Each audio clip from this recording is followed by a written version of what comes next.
Hello everyone, welcome back to The Budget Sportsman, and thank you so much for joining me on today's video. Today I'm coming at you with another saddle review.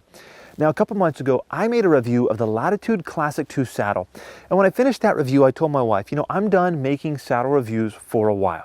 There are some really great saddle hunting specific channels out there who seem like they're able to get their hands on every saddle that comes onto the market. They make some great reviews and I just can't keep up and I can't compete.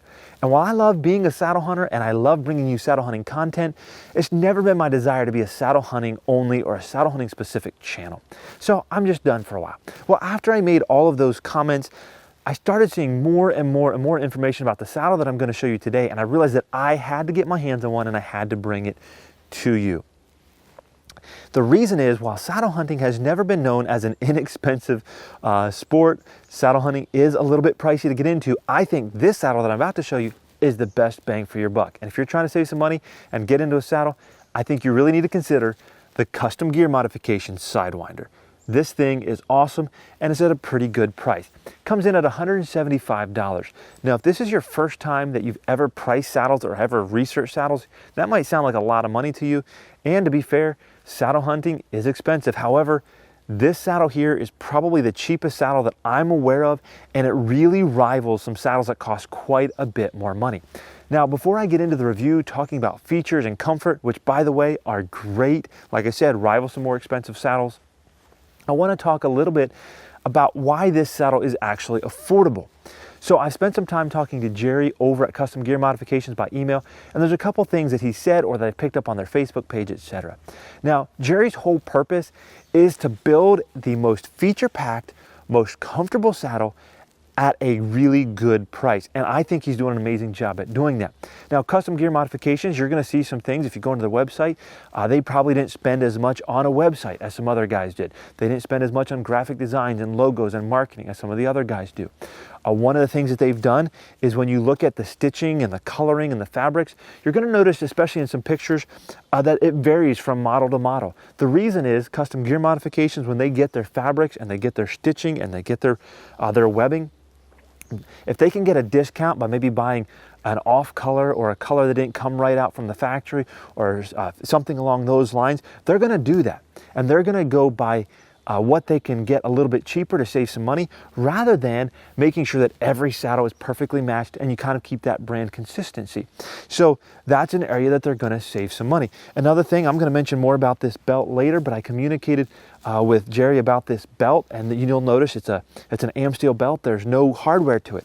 And one of the things that he said is part of the reason for that, other than keeping a super lightweight saddle, is he's trying to keep it super affordable. And when you get into some climbing rated buckles and different hardware like that, you end up adding expense to the cost, and so he's trying to keep that down. Another thing I noticed is things like these G hooks. I have no concern about their safety or anything like that, but I can definitely tell that they're probably a little bit of a cheaper G hook to get and produce than something like the tethered Phantom uses, or all the tethered models use on their G hooks. It's a little different. There's nothing wrong with it, but just looking at it, it doesn't have quite the premium feel as the tethered one does.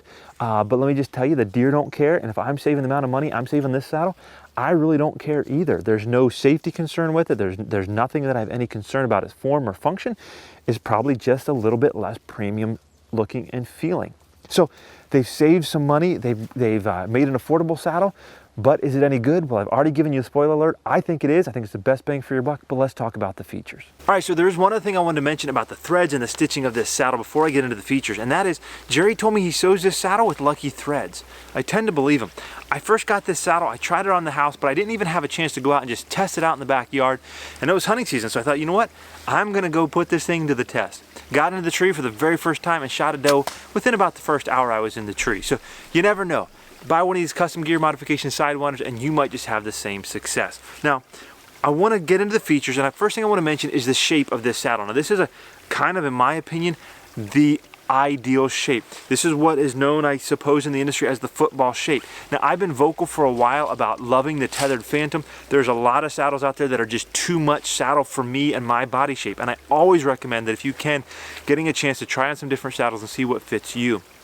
For me, that football shape that the Phantom is known for is ideal for me and my body shape, and the Custom Gear Modification Sidewinder is very, very similar in shape. It's got a really nice stretchy mesh here. Feels really, really good. I'm just going to tell you, as far as comfort goes, this is right up there at the top of my list for saddles that fit me personally and comfort. Now, I will mention that I had to play with it a little bit as far as the, you know, I know exactly on the Phantom where my comfort channels go. I had to play with this a little bit to get these exactly right. I did have to change my tether height a little bit from where I'm used to having it, but that's just normal when you're going to try a different saddle to try to figure out how to get perfectly comfortable in that saddle. And for me, this saddle, the very first time I tried it was almost instant comfort. Then as I, you know, spent more and more time in, I found that there were little tweaks that I had to do to get that comfort really, really dialed in. Now, I should also mention this is a size medium. I'm a 34, 35 inch waist. And if I eat too many Christmas cookies, maybe a 36 inch waist. But it fits me pretty well. This is, again, is very similar in size to the Phantom. Of course, he does make these in different sizes, and so you might want to consult with Jerry about what might be the best size for you. Now, another thing to mention here that's kind of unique about this saddle is that there's a G-hook right here at the bottom of the saddle. And you can actually pull that up and hook it right into this little loop right there. And now you've got a nice, compact, tight saddle if you're going in on a long walk into the woods. Now, one thing I want to mention is if you're going to do that, you probably want to disconnect these leg straps. So if you hook the leg straps in when the saddle's deployed, like you typically sit in it, and then pull up this back panel, without disconnecting those leg straps, you're going to get some extra pressure in places you probably don't want that pressure. So you're either going to have to loosen those leg straps, or you're going to have to disconnect them. Another thing to mention is that you can actually completely remove the leg straps with this tri-glide buckle right here. So if you're not a leg strap kind of person and you want to remove them, that is certainly an option that you can do so. Now, another interesting thing about this saddle is you can see the webbing here is kind of this, I don't know, diamond pattern. The molly, there's a row of molly across the top. That's pretty standard. They are sewn very, very tight. I like that though. I don't like really loose molly that's flopping around. I did have a little trouble getting some of my tri-glide buckles on one of my dump pouches through there on some of them that were very tight. This one out here is extremely tight out at the end, but that's probably just a kind of an issue with this particular saddle. But overall, I like them tight. I was able to get my tri-glides through with a little effort, and then once they were in there, they stayed with no problem at all.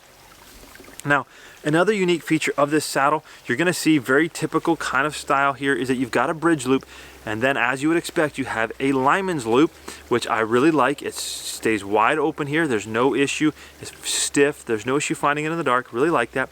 But the thing that makes this saddle unique is there's two extra attachment points here. One is up here at the end of your molly webbing. I'm having a hard time holding this. This little piece right here is my paracord. I use that for carrying sticks up the tree.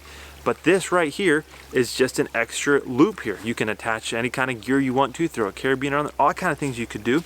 But then also down here at the bottom, you get this extra loop, and this would be great for maybe hooking on an extra rope, maybe hooking on your pull rope, maybe hooking on your onto your rappel line if you want to tie an auto block down there or a hollow block, something along those lines, some kind of a friction hitch. There's all kind of extra things you can do with these loops. Now this is really unique. This is something that I haven't seen in other saddles. You could probably use these to carry sticks up the trees. There's so many different applications based upon how you want to use the saddle. But you have that on both sides. So on both sides you get a couple of extra loops in addition to your lineman's loop and your regular bridge loop. Now speaking of the bridge loop, you're going to notice that it's reinforced. You get this extra black reinforced heavy webbing here that makes it stiff. That helps to keep this prusik here from really biting down to the point where it's hard to move. I will say that I have tried some other saddles that maybe are a little bit easier to move than this, but overall I do feel like this prusik is very easy to move. Very standard with a lot of these saddles, that they can be a little tricky to move. Now one thing that's also unique about this saddle is that this is an Oplux bridge, but it is tied with these friction hitches here to AM steel.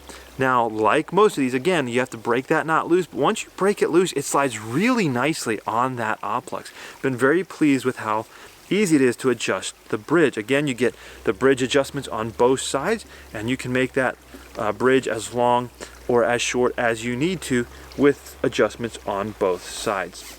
Now before I get into showing you the waist belt, there is one thing I want to show you on the inside of the saddle that a lot of you are going to like. Made in the USA. Now another one of the unique features of this saddle is the waist belt. So let me put it on and let me show it to you.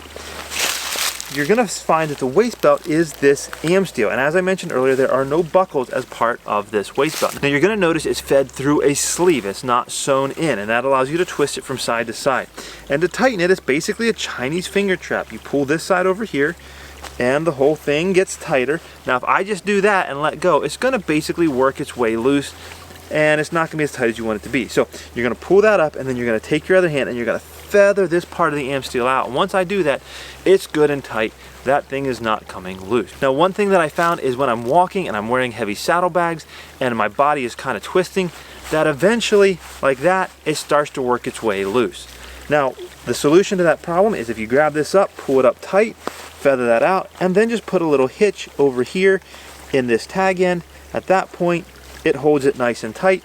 I can move that around and it's not going to work its way loose. Now I do have a love-hate relationship with this belt. Overall it works fine, especially just when you have the saddle alone and you're not wearing a lot of extra stuff on it.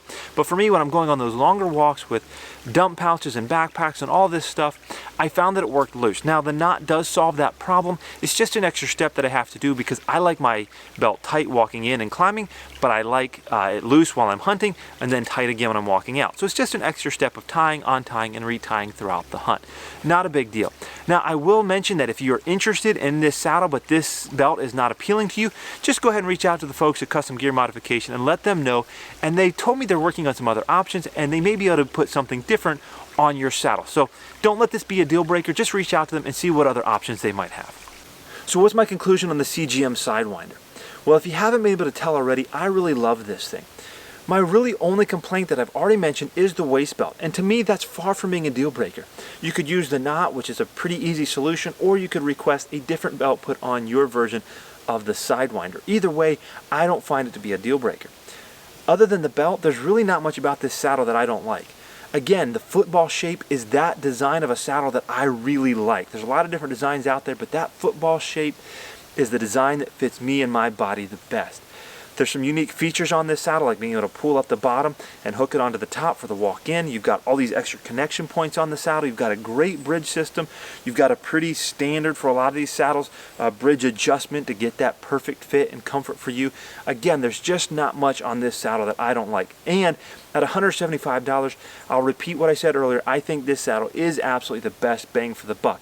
And not only do I think that it's a good value for the price, I think this saddle would be well worth the price, even if it costs significantly more than what it does. It could easily rival some more expensive saddles. So I again think that Custom Gear Modifications is doing a fantastic job trying to make this saddle to be affordable for the average guy out there who wants to get into saddle hunting. If you want to check them out, I'll put a link down in the description. I hope you enjoyed the video. Let me know what you think about this saddle. And until next time, remember to get off YouTube and get outdoors into God's great creation.